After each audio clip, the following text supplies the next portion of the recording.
Recording studio एकंगल सराय।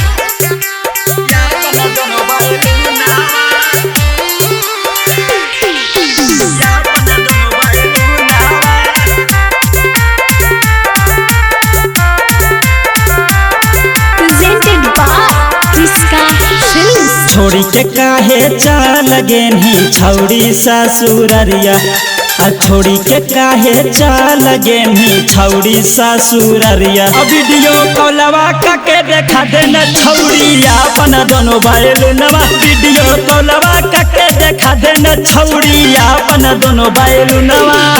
काहे न छौड़ी उठावा ही तू हमारा कॉलवा, काहे न छौड़ी उठावा ही तू हमारा कॉलवा। वीडियो कॉलवा के देखा देना छौड़िया अपना दोनों बैलुनवा। वीडियो कॉलवा के देखा देना छौड़िया अपना दोनों बैलुनवा।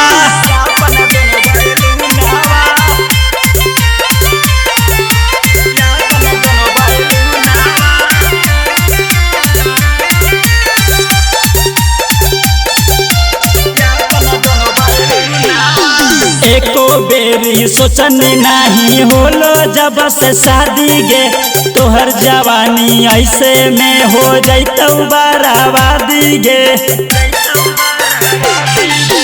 एको बेरी सोचनी नहीं होलो जब से शादी गे, तोहर जवानी ऐसे में हो जैतौ बराबादी गे।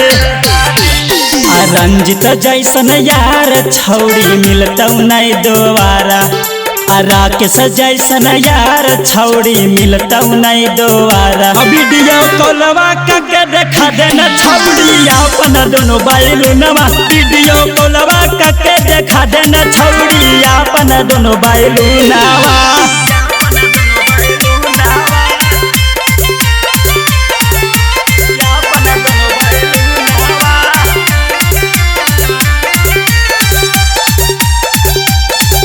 रिकॉर्डिंग स्टूडियो एकंगल सराय। कोमला शरीरिया में चढ़ के आहार देताऊ, खोजनी भातार लमहर खूबे तोरा तार देताऊ।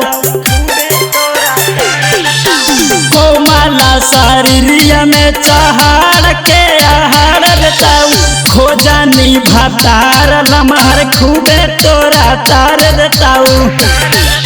सन्नी जैसन भतार छौड़ी मिलतौ नहीं दोबारा, सन्नी जैसन भतार छौड़ी मिलतौ नहीं दोबारा। वीडियो कॉलवा के देखा देना छौड़िया अपन दोनों बैलुनवा। वीडियो कॉलवा के देखा देना छौड़िया अपन दोनों बैलुनवा। किसका रिकॉर्डिंग स्टूडियो एकंगल सराय।